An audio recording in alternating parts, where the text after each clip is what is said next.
Keystone based circuit have the resistance on the various। अब figure ये आपके सामने बना हुआ है। अब इसको व्हीटस्टोन ब्रिज के थ्रू से आपको एक्सप्लेन करके रखना है। अब एक नॉर्मल पहले सर्किट को एक्सप्लेन करना और लूप्स के अकॉर्डिंग जो है कल जो किरचॉफ का लॉ चला था उसके अकॉर्डिंग समझना है। तो अब अगर यहाँ पर देखेंगे पहला नंबर लूप्स पे कमांड करनी है। तो फर्स्ट लूप हमको कौन सा मिल रहा है? क्लोज्ड लूप में मिला हुआ है जो कि हमारा लूप है।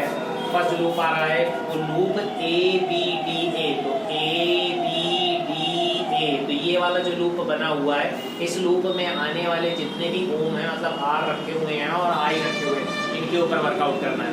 तो बस अच्छा, वहाँ कल वाले चैप्टर पे मैंने ये बताया हुआ था एक्सप्लेन करके कि क्लॉकवाइज और एंटी क्लॉकवाइज की कैसा रहेगा उसके हिसाब से था। नहीं तो जैसे पहले वाला जो वीडियो पड़ रहा है आज जो डाला गया है वो आप जो अपडेट देख लीजिएगा, उसके थ्रू से क्लॉकवाइज और एंटी क्लॉकवाइज के थ्रू से प्लस माइनस का यहाँ पर डेरिवेशन है। आप ध्यान देना पहला नंबर पर ये देखो क्लॉकवाइज पर चल रही है, नहीं एंटी क्लॉकवाइज पर चल रही। कैसे? क्लॉकवाइज पर ये गई और ये एंटी क्लॉकवाइज पर आई। अब देखो पहला नंबर ये कैसा हो रहा है 100 है। सो 100I1 100 क्योंकि कितना था आर का आई का मल्टीप्लीकेशन था कल वाले में उसमें डेरिवेशन में। तो 100I1 plus 515IG minus opposite है 60I2। Clear? First one complete हो गया। अब इसको ही मैंने क्या कर दिया 5 से डिवाइड कर दिया। तो 5 से डिवाइड करने पर क्या मिला 23 एंड 12। क्लियर? सो फर्स्ट ये कंप्लीट हो गया। सेकंड वाला हमारा क्लोज लूप आया कौन सा BCDB। अब इसको गौर से देखो BCDB। अब देखो यहाँ अच्छा पहला नंबर तो ध्यान दो यहाँ पर, ये तो मैंने बना दिया है इसको। यहाँ से देखो I1 यहाँ से चलेगी, ये 100 हो गया ठीक। अब यहाँ पर ये गौर करो कि ये B पॉइंट पर जो है ये IG नीचे चली गई है।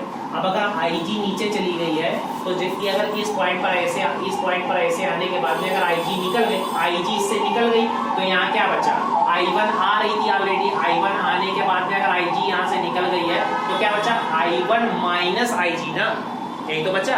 सपोज दैट अगर ये I1 की वैल्यू कितनी 8 है तो और इसकी बात 2 है तो कितना हो जाएगा 8 माइनस 2। तो यहाँ पर ये वैल्यू आ जाएगी कितनी आ जाएगी 6 आ जाएगी। तो ये I1 माइनस IG बना ये। तो अब नेक्स्ट ये फर्स्ट लूप आ गया।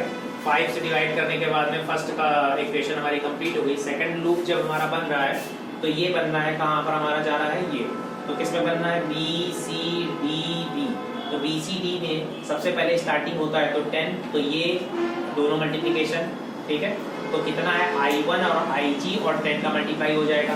फिर उसके बाद देखो ये किस कैसे है अगेंस्ट में जा रही है, हाँ ये कैसी हो जाएगी निगेटिव हो जाएगी। तो 5I2IG। अच्छा यहाँ I2 और IG प्लस क्यों लिखा गया है ये भी देखो गौर से करना है। ये नहीं कि 5 और IG जो है पॉजिटिव लिखा हो गया, क्यों? क्योंकि देखो I2 ये इसी डायरेक्शन पर जा रहा है और IG इसी से मीट कर दे रहा है, इसलिए वो जो है दोनों पॉजिटिव है। और यहाँ पर देखो I1 यहाँ पर जा रहा हुआ है पर I1 से IG क्या हो रहा है निकल रहा है। तो ये अगर निकलने का मतलब यहाँ से कम हो जाएगा ना, और यहाँ पर ये इंक्लूड हो जाएगा अगर इसमें, तो यहाँ पर देखो इसलिए इसकी वैल्यू पॉजिटिव लिखी गई है मतलब प्लस में लिखी गई। तो इन दोनों को माइनस लगा के और क्या कर दिया गया I2 प्लस IG माइनस कितना हो गया 15IG। क्लियर? देखो अपोजिट डायरेक्शन पर है बिल्कुल ठीक है। कल वाले क्लास में माइनस प्लस का बहुत पूरा बता दिया था। अब देखो 15IG। अब इसको क्या कर दिया अंदर मल्टीप्लाई कर लो। अगर इसको सॉल्व करोगे तो कितना आ जाएगा 10I1 minus 10IG minus 5I2 minus 5IG minus 15IG equal to 0। So total कितने हो गए IG? एक ये 10IG ये और 5IG कितना होगा टोटल 30 हो गया। हाँ तो देखो ये 30 लिखा हुआ है ठीक। तो एक तो 10I1 माइनस 30IG माइनस कितना बचा 5I2 इक्वल टू 0। कहाँ आया ये देखो ठीक है मल्टीप्लाई करने के बाद। अब इसको किससे डिवाइड कर दिया हमने? इसको जो है डायरेक्टली 5 से डिवाइड कर दिया। तो हमको क्या मिल गया ये इक्वेशन आ गई। इक्वेशन नंबर कौन सी आ गई 2। समझ में आया? दो लूपों पे काम हो गया। अब कौन सा बच गया नीचे वाला आ गया अब आपका। तो इन द क्लोज लूप अब कौन सा बच रहा है हमारा ABCE ठीक पूरा खत्म। अब देखो अब टोटल चलना कितना है इसमें देखो A इक्वल टू हमारा किस पे आ रहा है A ए डी ए भी नहीं होगा, वो ए डी ही होगा यहाँ पे, है ना, ए डी होगा, ए बी सी ई। तो अगर ए डी सी ई ए, तो ये वाला पूरा लूप ऐसे बनते हुए चला रहा है। तो ए से तो कितना होगा 60i2 प्लस 5i2 ig, और ये होता हुआ, और यहाँ पर कितना है इसकी वैल्यू बनी हुई है i1 प्लस i2, और यहाँ पर टोटल ये कितना दे रहा हुआ है 10। ठीक है, ये वाला इक्वल टू इसकी वैल्यू दी हुई है 10। अब ये वैल्यू उठाकर जो है पूरी उठा इसको डिवाइड कर दोगे।